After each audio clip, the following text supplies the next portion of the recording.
Got it. All right. Welcome to our Wednesday haul, the Thursday edition. We got our book. Me and my friend Lohit got our books yesterday, but we need time to read it. So after we finish reading it, we'll give you our little review of it. Again, if you have any comments about the books we got, please leave below the comment section. And the usual, like, comment, and subscribe. Lohit, please, you do start, my friend. Thanks, Ben. So I think we read a couple of things which were common to each other, but there are like 3 books which I read additional. Yes. Just call it out. I think first one is Refrigerator Full of Heads. That is the one which I read, I guess, right? So, and you didn't read that one. I have not read that series. I mean, we read the previous series before, Basket Full of Heads, and this is the sequel by Joe Hill from DC Hill Comics. Absolutely, Hill House Comics, they're called.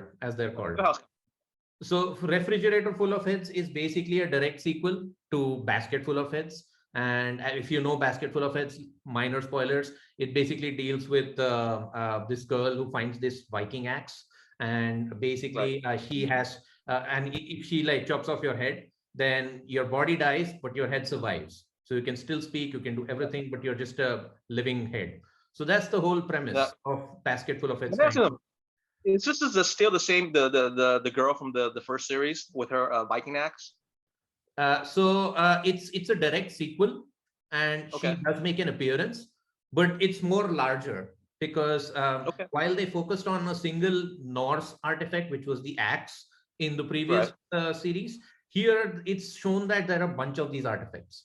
Like you had the Viking axe, it was axe of Yggdrasil. So now you have like a dagger of Fenrir the wolf. This is all Norse mythology, by the way. So so they've got like a belt of Hugin and Munin and all the Thor references you can throw in. They're doing that. So it's pretty fun because then there's this like a shadowy organization who's aware of all of these artifacts, and they're looking for all of these artifacts.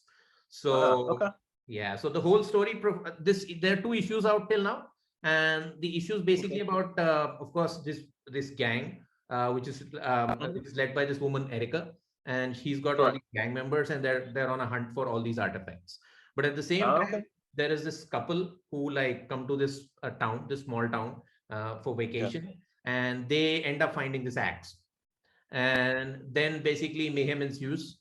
And then it's about how all of these and there's the girl who was from the previous book. Her name is June Branch, I think, and she basically is now outside. She's living in the city, but then how she's brought into this, back into it, because she has a history of wielding the axe and carrying the axe, and she definitely knows what the weapon is all about.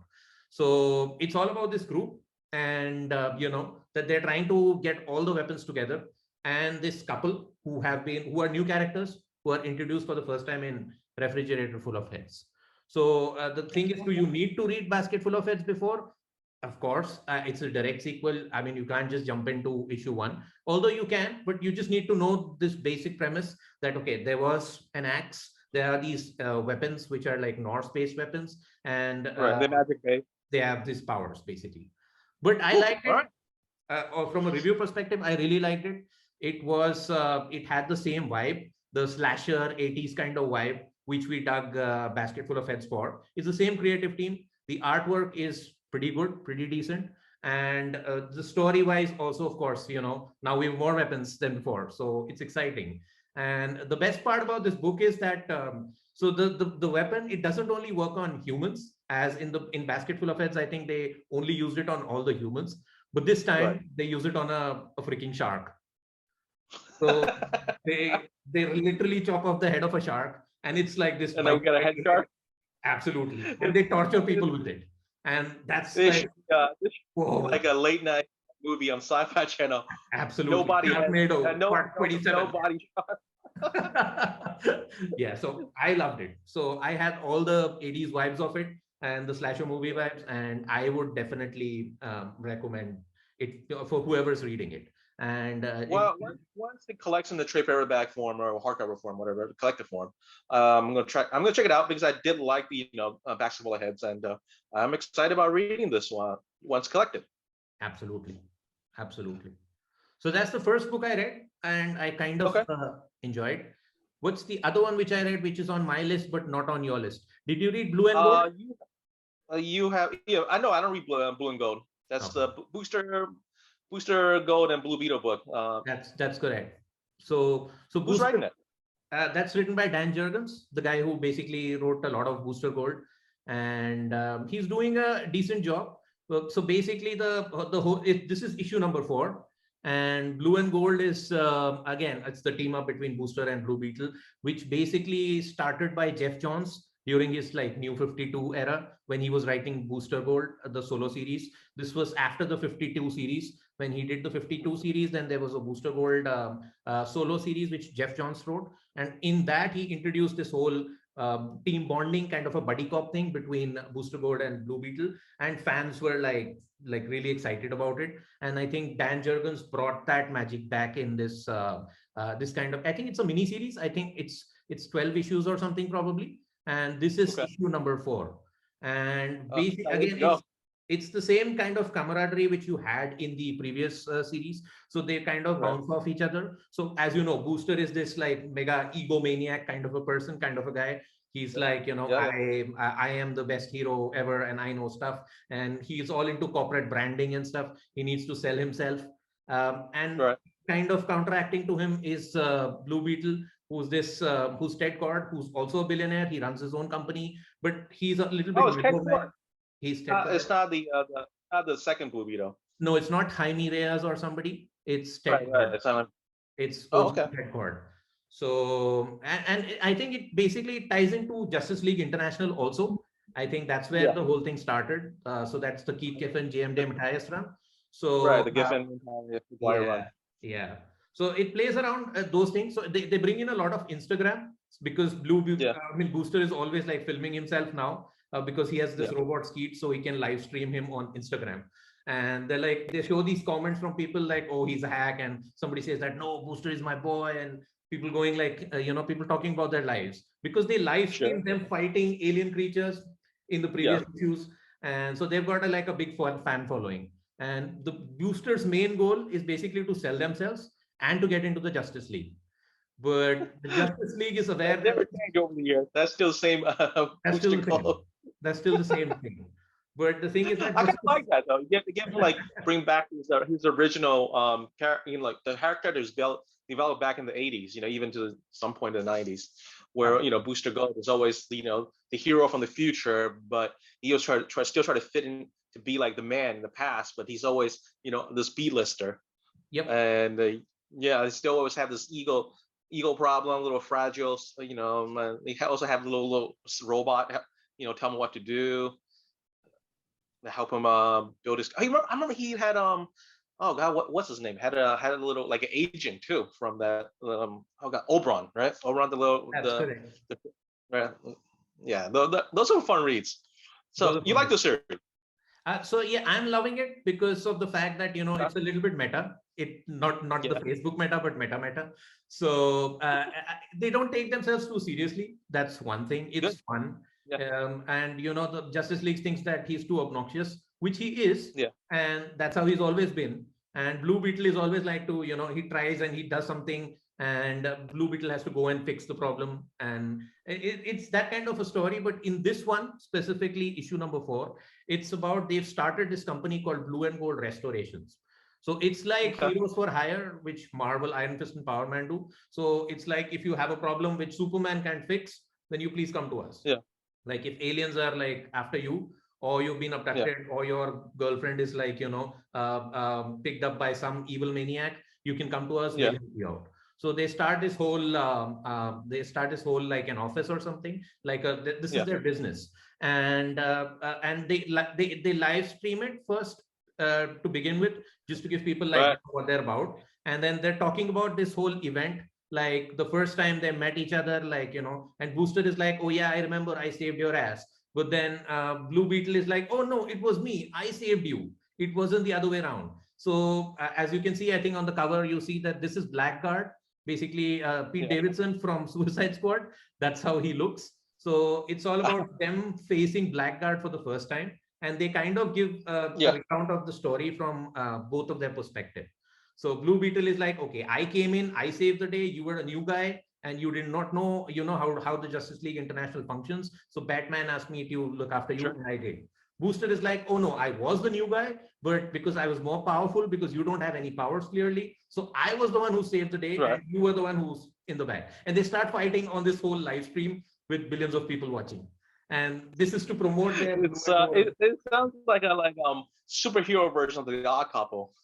Absolutely, or Lethal Weapon, basically. You know how they argue with each other. More modernized version. Absolutely. Okay. So that's the second book I read. That was the second book I read, and I kind of enjoyed it. I think this week it's all positive for me. So I didn't particularly dislike any book which I read. So that was good. And not even Batman? Oh yeah, I will come to that. I didn't hate it. We'll talk about that later. Okay, next one. So next one that Lohit read, which I have not read, which I will be reading once it's collected, is the Kang #4. Absolutely. Go ahead. Because I read issue 1. I really like it. And the thing is, I didn't think it was something I would want to buy on a a monthly basis. I was going to get the trade paperback for it. But I do love this cover. This is the cover B, the Stormbreaker cover. Yeah. And I was like, this is a cover buy for me, but I'm going to buy, I'm going to buy this series once it's collected. Anyways, Lohit, talk to us. Or you could just leave us. I'm not leaving you. I'm just getting Kang himself. There you go. So I've been a big fan of Kang the Conqueror, and for a long time. So when he was coming on Loki and everything, like I freaked out completely. So, but then this solo series. So there is an Avengers series, an old 90s Avengers series. I think it came in. It's called Avengers Forever, and the issue. I have the trade. Yep. The issue 9 is a specific Kang issue. So anybody who asks me, like, I want to get into Kang the Conqueror and what's his story all about, I would always recommend Avengers Forever issue 9, because that's a solo Kang issue. And it kind of documents his entire past and his future and what he's all about. So from the time he was Rama-Tut in ancient Egypt, Nathaniel Richards in 31st century, and whole Immortus thing when he becomes what he becomes in the future. So it documents all of that, and it's a very good jumping on point for anybody who wants to understand anything about Mr. Conqueror, Mr. Kang the Conqueror. So Immortus, Rama-Tut, Scarlet Centurion, whatever you want to call him. Whatever you want to call him, Immortus. So I think basically, So I mean, this one, when this series came out, I was like really excited. I was like, okay, they're going to do a solo Kang the Conqueror series. And Kang the Conqueror, it's all about time travel. So he's a time traveler, and he's Nathaniel Richards. He's a descendant of Reed Richards from the future. He comes back and he screws everything up. And basically the whole thing is that, if his whole goal is that if I conquer and I conquer, then I become like the ultimate superior thing. So because in the future, he has nothing, everything, all the diseases are cured. They don't have any problems about money or anything like that. So the only thing that is left for them to do is conquer each other. That's it. So that's where it goes. And this is part 4, book number 4. And this whole thing is basically, so Kang the Conqueror has a love interest.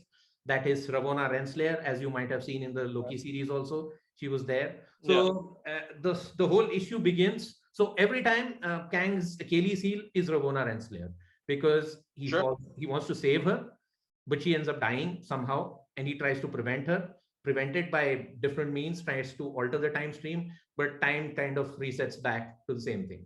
So this is destiny that he cannot escape.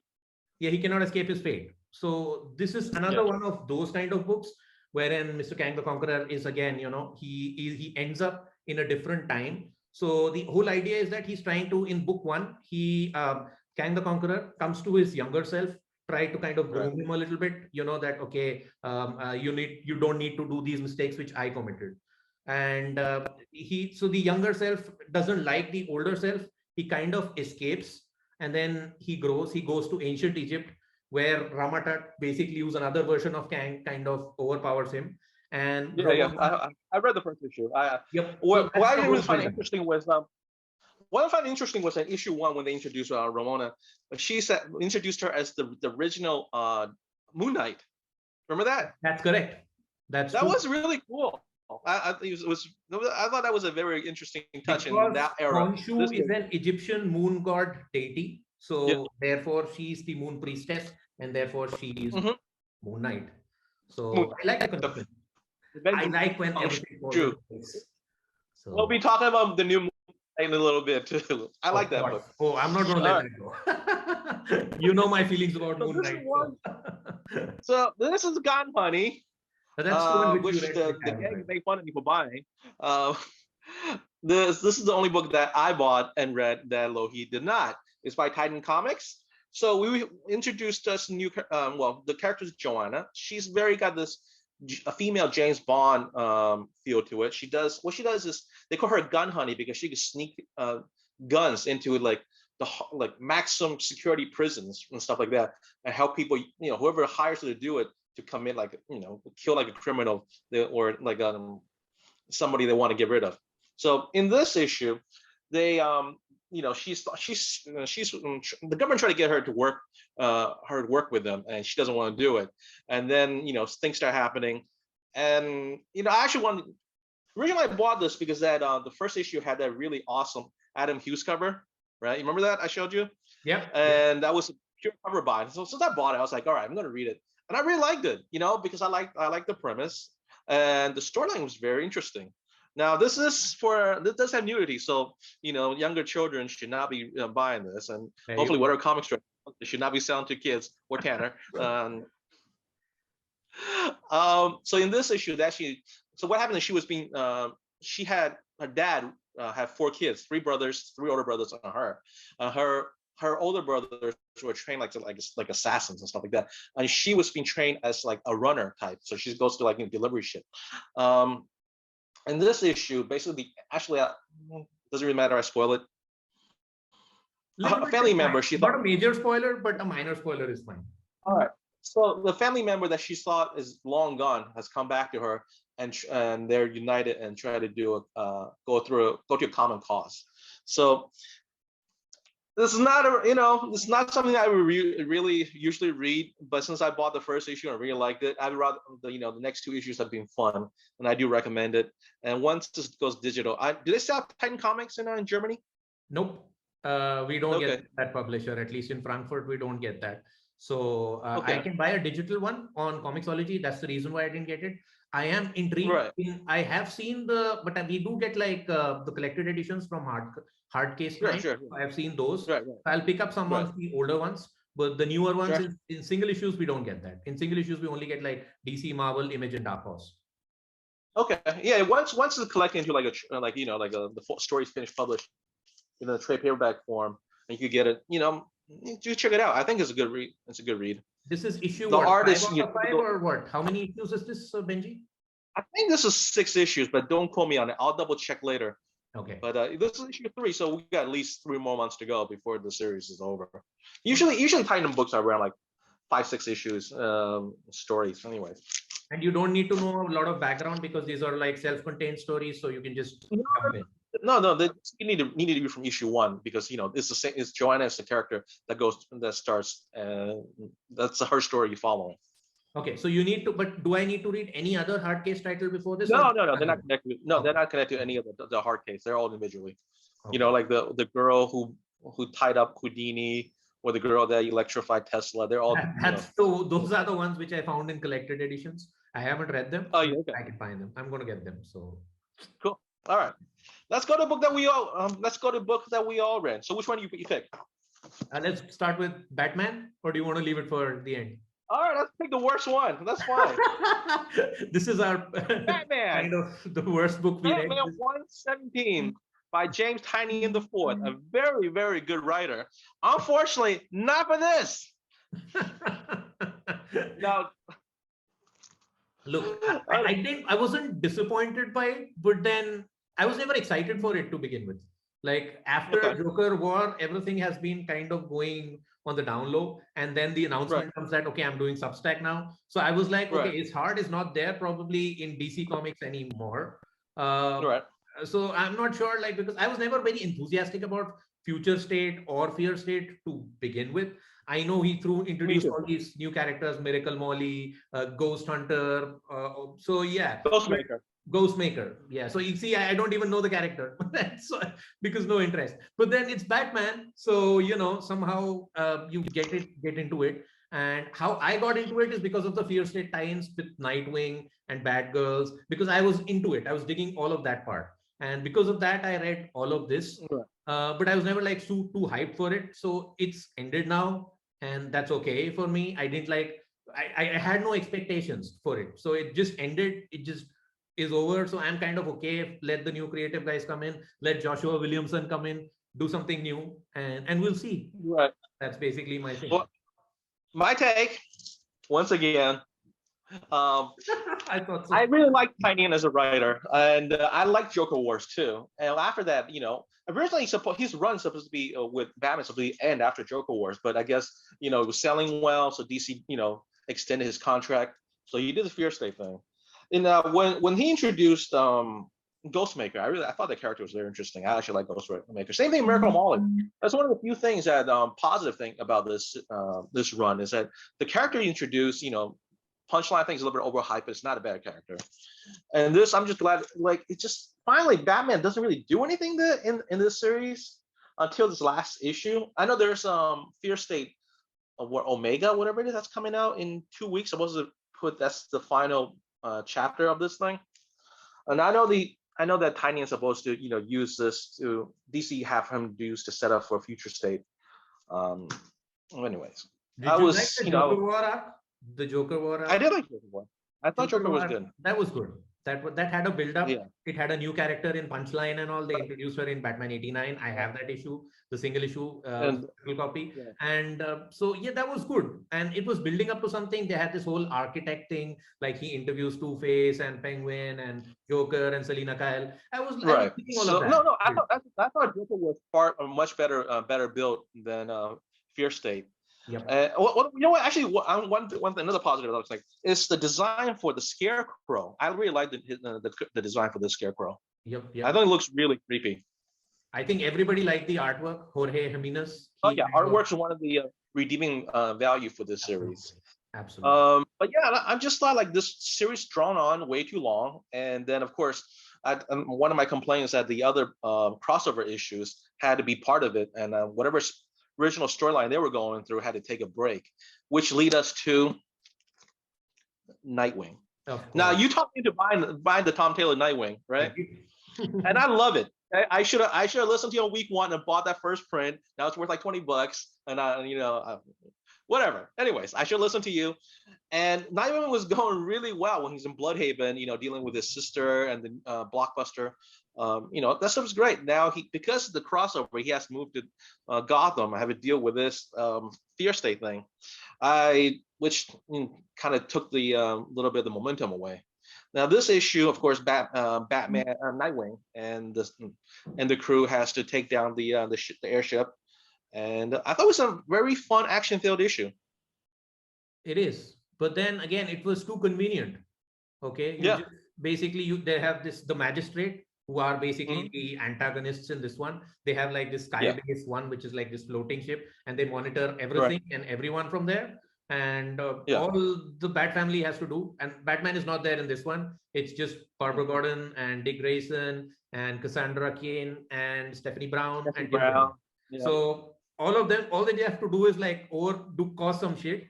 And then the magistrate comes down, like they send like 5 of their guards, like the exact same number. And then they kind of beat them up, and they just like take their jetpacks and then just conveniently fly there. And some systems and signals are disabled, and they land on that ship, and they just take over. And that's it. That's the end of Fear State. That's all that was needed to be done. Well, I'm glad it's over. And now Tom Taylor can move on to go back to Bloodhaven with his regular Nightwing story. Absolutely. Which I'm sure is going to be really good. Absolutely. Because there was some gravitas to this. This whole Fear State lacked that gravitas. And there's no state.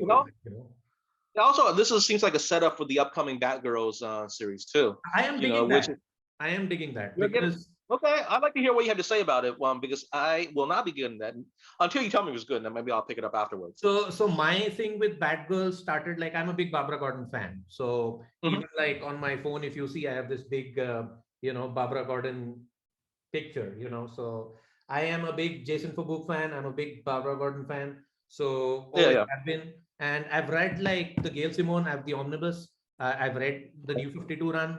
After that, before that, there was Brian Q. Miller, who did like the Stephanie Brown run, and before that, there was this whole Cassandra Cain Batgirl run, and sure. that involved. I've read some of those back in the days. Yeah, so that's basically Oracle. Barbara Gordon is Oracle, and she's like disabled, and also she trains these to become the Batgirls and take on the Batgirl mantles. But then Cassandra Cain becomes Cassandra Cain, and then Stephanie Brown becomes Spoiler. So she takes on that person. I remember. So yeah, when Tom Taylor brought that dynamic back in the issues of Nightwing, I was excited because now Babs can walk, but she is not like fully fit. So because she's got a chip in her spine, which enables her to walk, so she can't like put too much stress on it. And Cassandra Cain, so she relies on Cassandra Cain and Stephanie Brown to kind of do her Batgirl stuff. So it's basically, her basically tutoring these two girls into becoming bad girls and to fight crime and all. I want to see how it goes because they gave like a preview in all of the single issues. They had like a small. Actually, another one of my complaints was that DC started to try to add an extra $1 on the Batman books because it's one of the better sellers in their in their books right now. And this one, like the previous couple backup stories, which I don't think is all that necessary. I think the last one was the Clown Killer one, and then this one is not even written by Jim Tynion. It's by I forgot who wrote it, but it's a different person that wrote the backup. And then there's a separate backup for the Batgirl sneak preview, which I thought was also like, I was like, just give me $1 less. I don't want I don't need the backup story. That's one thing I don't like about the Jokers too. When the Joker on the current Joker series, there's also another $5 book, and they just to maybe want to make us worth. They had that backup story of Bluebird and Punchline, which I don't care for. Anyways, let's move on. All right, what do you got for us? Let's do Marvel's Batman. That's bad to say. Okay. That's Moon Knight. He's not Marvel's Batman. I'm just kidding. But that's how people make fun of Moon Knight when they have to. I am a big Moon Knight fan. Moon Knight number 8. This is Moon Knight number 8. You know what? This is actually one of the better new Marvel series out right now. This and Alien. I told you, everything Jed McKay is doing in Marvel is going good. The other stuff, I am not too supportive of, but whatever this guy is doing, I mean, he did like the Black Cat series, which was good. He did this, which was good. He did the Avengers Mech, which you made me read, and I loved it. And that was good. I made you read because the art. I thought the art for Mech Strike was beautiful. I actually wasn't the story, but since you read it and you're like, oh, the story's really good too. I was like, well, hey, good story, good art. You can't beat that. Absolutely. So let's talk about Moon Knight. Number 8. Here we Moon Knight number 8 by Jed McKay. It's number 5. Number 5. Sorry, number 5. Back in the Midnight Mish, a lot of more psychoanalysis of Mark Spector, which is always fun because that's one thing that's differentiate Batman from Moon Knight or Marvel's Batman is that he got his mind all together. He knows what he wants and really can't really psychoanalyze him that much. Not so much as Mark Spector. He had a rough life. And that's why he has split personalities and stuff like that over the years. And go ahead, Loki. It's called dissociative identity disorder. So it's not exactly a multiple personality disorder, but it is dissociative. Yeah. So he doesn't know. So he's got like these multiple identities, Stephen Grant and, Jake Lockley, the taxi driver, the cab driver, and Mark Spector and Mr. Knight and Moon Knight. So he's got like 5 identities. And the whole series deals with him with, he actually is talking to a therapist because he needs therapy. So that's how the issue begins, with him talking to someone. And basically, it seems like that's in every issue of the current Moon Knight series. Each and every one of the issues, it's there. So I like it. I really like that part. Absolutely. Is that he's more delve into his own mindset, mental, his own psychosis. Absolutely. And I really think when you delve into a character that deeply, I think it helps you, a reader, to really more attached to the character. Absolutely. You know what I mean? Do you feel that way? I totally do. Because see, the thing is that basically the psychiatrist or his therapist, his shrink asks him like, you're not being open to me, and he says that, why do you think I'm not open?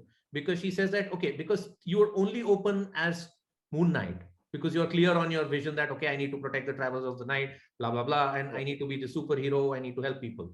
But you're not open as Mark Spector. And that's what bothers me, because somewhere you're suppressing that persona of your Moon Knight psyche, and the Moon Knight psyche is just that, the fist of Khonshu that's dominating. And that's what I like, because it's not just an action bangy issue. Like, okay, I went there and solved the crime and that's it done. It's a deep dive into his psychosis. It's a deep dive into what makes Mark Spector who he is. And that's what he has done quite well. And he brings in like the soldier character. He was there in like, I think Charlie Houston Run or something. So he brings back these oldie gems. So long-time Moon Knight readers would also rejoice, and the new guys would also fit right in. So, and I really kind of like there's a new villain. So yeah, they introduce a new villain in this one, and we don't want to spoil it, but that makes this a key issue for you speculator market people out there to buy it. Absolutely. And it's a solo issue. So if you've not read any of the previous issues, you can kind of it's a good jump on point. You can, because there is an intro. So you can just read the intro. There's a short intro on the first page of where Mark Spector is at this moment, and you can just go forward with that. So if you want to jump in right now and like buy in issue 5, you can totally do that. And you will completely. Absolutely. So it works as a solo story. It works as this overarching arc is also there, like tidbits that somebody is making life difficult for Mark Spector, and the whole therapy thing is also there. So it's gold. I loved it. Me too. And it might be one of my favorite books out this week. And speaking of favorite books out this week, back to more Tom Taylor love. Look at this. Dark Age #3. That dude is killing it. You know, one thing Tom Taylor does so well is write these alternate universe books. Absolutely. And this is no different. Like he did with Deceased, with Injustice. This is up there. This is fantastic. Tom Taylor art by Iban Coelho. C. Absolutely. And so this issue would deal with more Apocalypse, and Apocalypse now rule after the Earth went dark and lost electricity. Apocalypse somehow has ruled Europe now, huh? What does that remind you of? What does that remind you of? Some guy who ruled Europe before in the 1940s. But this is a good issue. So Tom Taylor, basically what he does is give you stakes, because you don't know who's going to live, who's going to die. So it's a surprise, and it kind of it's pretty cool, because you feel these stakes, and then for this issue, I mean, again, there are characters like main characters who die, and the way they die is brutal. It's not they didn't die of natural causes. They didn't die of a virus or something. They die brutally, like real hardcore stabbing. And absolutely. Here's the thing, right? We'll just go back to what you just said. Tom, when it comes to this book, since like stuff like this, Disease, Injustice, it's not canon. He has more liberties to kill your favorite characters off, and he does, and even though it's not affecting the regular universe. Since these are characters you love over the years, it really does hit you right in the heart when they get killed. Absolutely. And that's why it's so good. Absolutely. And you feel? Are you disappointed that next issue won't be out until January? It's not going to be here. There's none. Actually, I have two views on that, because I am disappointed because I don't get a new issue of Dark Ages, and I really want one. But at the same time, Tom Taylor is overworking. I interact with that dude on his Facebook like all the time. So he's being like, he's in DC, he's in Marvel, he's in Boom Studios, he's doing 7 Secrets there. He's also doing his own Netflix show called The Deep, which is creator-owned series by him for kids and all. So he's doing a lot of things. So I don't want him to like burn out and dip in the quality. I want the quality to be high. So if he has to take time till January, so be it. But give me like a solid issue. I don't want like a mushy issue or something like that, because he needs to deliver a lot. And he himself told me on his Facebook that that I am behind schedule now on a lot of titles. Don't forget, I know he took out his time in his busy schedule to wish you a happy birthday. That's true. So November 10th was my birthday, and then Tom Taylor, I don't know why. I mean, he remembered it, so he dropped a nice message to me that, "Hi Lohit, happy birthday," and that made my day, to be honest. And I so bet therefore, I was so happy when he did that because I know how much you're big a fan of yours. absolutely. So yeah. So therefore, I'm like a little bit. It's okay. I mean, take your time. Yeah. I mean, you've got a lot of good titles coming in, but take your time. And with this whole Superman thing, he's been drawn a little bit, towards that side of things because he's doing interviews on CNN and stuff. And so, Did you buy that issue? You didn't buy issue 5 of Son of Kal? No, I think I read till issue 3. I was not completely. I didn't. I have no problems with the stuff which he wrote, but the story was not vibing with me. I am reading action. I thought so by issue. I read issue 1. I was like, this is okay, but like I've read so much better stuff from Tom Taylor that's out right now that I'm willing to spend money on. So I was like, I'm not going to get any more of this. Absolutely. Maybe a collected edition someday, but not the single issues, at least week on week. That's not. Right. But I am reading Superman Action Comics by Philip Kennedy Johnson. I heard good. That is really good. And the thing is, and this is a funny story. So I went to my LCS, and my LCS guy just randomly asked like 5 people, "Are you buying Superman? Are you buying Superman? Are you buying Superman?" And everybody said no. And then he told me that this is the state of comics we're in. The number one superhero, so to say, the quintessential superhero, Superman, nobody buys his comics anymore. And I said, oh yeah, that's because of Bendis, because Bendis, ruined him and stuff. And he said, but now Bendis is not there. And they're still not. I heard the current Action Comics run is really good. So Philip Kennedy Johnson's Action Comics run begins somewhere around issue 1030, 1030. They make 1030 issues of this man. Can you imagine? That's how long he's been there. And so, but I picked it up. I was straight back in it. It kind of hit me. It had all the stakes. It is what I need from a Superman book. I need him to be vulnerable. I need him to be humble. I need him to be, fighting the good fight where the odds are against him. And Philip Kennedy Johnson, he's the guy who wrote the Alien book also. He does. Sure. He does all of it. Well, when his first trade paperback, collected trade paperback comes out, I will definitely try to give it a shot. Absolutely. You should. All right. Next up, we move on to Primordial number 3. That's correct. By the same team that brought you Gideon Falls, which I just finally finished reading. Wow, that was great. But this is also very, very good. Absolutely. We have a little bit Cold War feeling, a little bit X-Files thing going. We have monkeys and doggies and all the cute animals. Yeah. So one monkey. There are multiple monkeys. Almost multiple monkeys in this issue. What's their name? Abel and Baxter or something? There's one. So Laika is a dog, the Russian dog. I remember that quite well. And there's Abel, who's like the male monkey, and I think I don't remember the female monkey's name. But anyway, so Primordial, the whole thing is about like, okay, so it's kind of a fictional reality. So basically in 1959, Russia and the US, they sent out these test probes. Part of the whole the space war thing, who will try to get, Yep. Right. Hold on. Wait, which cover did you get for this? Or did you read it digitally? I read it digitally. So I got the cover, which is which you can see on the screen here. The monkey one, basically. Okay. Oh, the cover one. Okay. Yep. So yeah, but so my thoughts on this were like, it's going in the right direction, but it's a bit out there. It's a bit weird, but I expected that. Okay, but I want to know, where is it going to go? Like, okay, you've kind of piqued my curiosity now, and now I want to see what you do with it.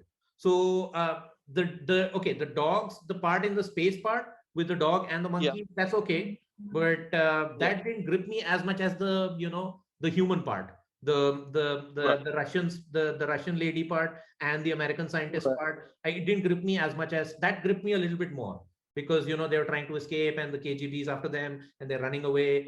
That plot intrigued me a little bit more than what's happening in space. Although I do want to know, I like the way they draw. I like the way they communicate with each other. Like, It looks like the animals, whatever took these animals, give them some sort of telepathy.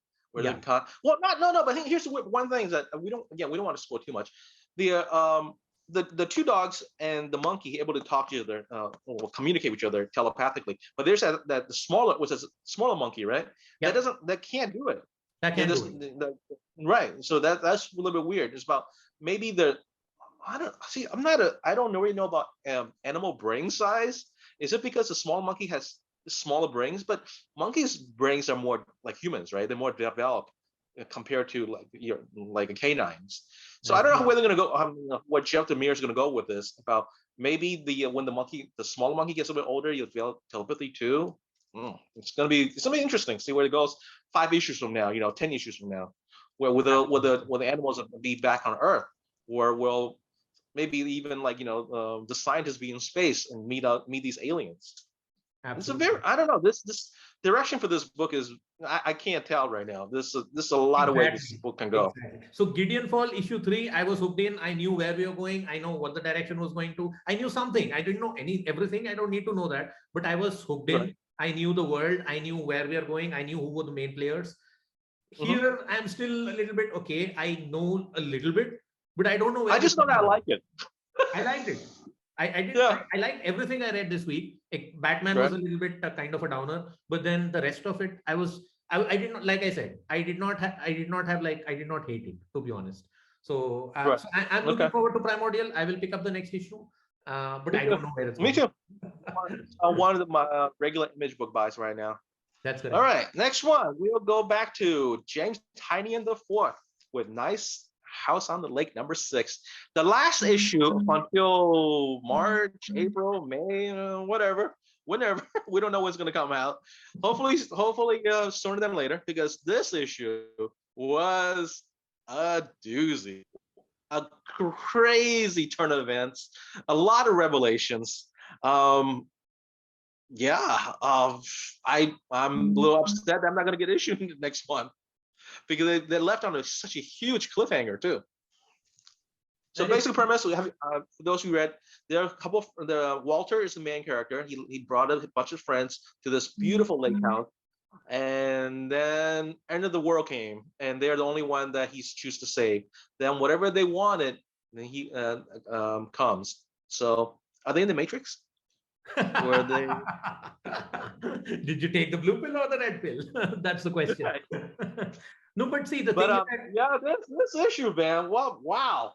Actually, this issue reads a lot like some of the Department of Truth books, also written by Tynion. Is that the first half of the book, you're like, it's kind of slow. Then when he drops the bomb on you, you're like, holy crap, what the hell? So I tell you my take on it. So first issue, when Nice House of the Lake, I was blown away. I was like, oh my God, this is something new, this is something exciting and all. The next few issues, it's all about, what happens to the characters. And I'll tell you honestly, I don't remember a single name of the character or what he does unless they tell me in the book, right? That's one. Who's the writer, who's the author, who's the painter, who's the doctor? I have no clue. I don't remember any of their names. I have to read everything because that's the way it's structured. So now, if you have the money, to buy, I think the third print, the 1:25 ratio, it has like all the characters on the cover. Yeah, I need the poster or the panel to who was this guy? Okay, what did he do? Okay, I need to $35 to $40 on that the third print ratio. You could like, oh, that's that person. Anyways, I just you're right. There's a lot of characters, and sometimes you're like, okay, I think that's the artist and that's the engineer. And I don't know, there all these symbols like hexagons and percentages and all. Right. And I'm like, okay, this is good, this is cool, but I don't remember any of it. So I just remember the main guy, the Walter guy, that's it. And that's the only name I remember, because he is kind of the main character and all, and everything flows through him. But I do like I don't think this is about the characters. It's more about the atmosphere. It's more about the situation and the surrounding. And so it's kind of like a Jason movie wherein, you care about Jason. You don't know the names of the teenagers. They're just there. But and you care about the Camp Crystal and the surrounding. I kind of feel in that way. So, but it's nice. It's got my attention. It's not boring after reading an issue. I don't feel like oh, I'm so exhausted. What was this? It's not a chore to get through. So I am going to continue with it. The next issue is in January, right? March. April? I don't know. We don't know when the next issue is going to be. I would be blank by then. I have no memory of what I had. I think I last time I heard was March when issue 7 is supposed to come out. We'll know. We'll hopefully, but we'll see. But you know, one thing another thing about this that Bueno's art, it is beautiful. It is really beautiful. I like the coloring too. Jodi Bellard, her coloring is like fantastic. I mean, that first panel, whenever I open this book, is always the same. It's the house at the back and the lake. I love that. I love that. I can put it on a poster and stare at it all day long like this, and I would be totally absolutely. The reflection of the lake house in the water, you know, the ripples in the lake. I was like, so detailed. I mean, I can't recommend this series, you know, more than I have to. I don't know what more should I say to describe how good this book is. But yeah, anyways. Yeah, buy it, okay? And of course, our final book is our group book. You ready? Two. Oh boy, oh boy, oh boy.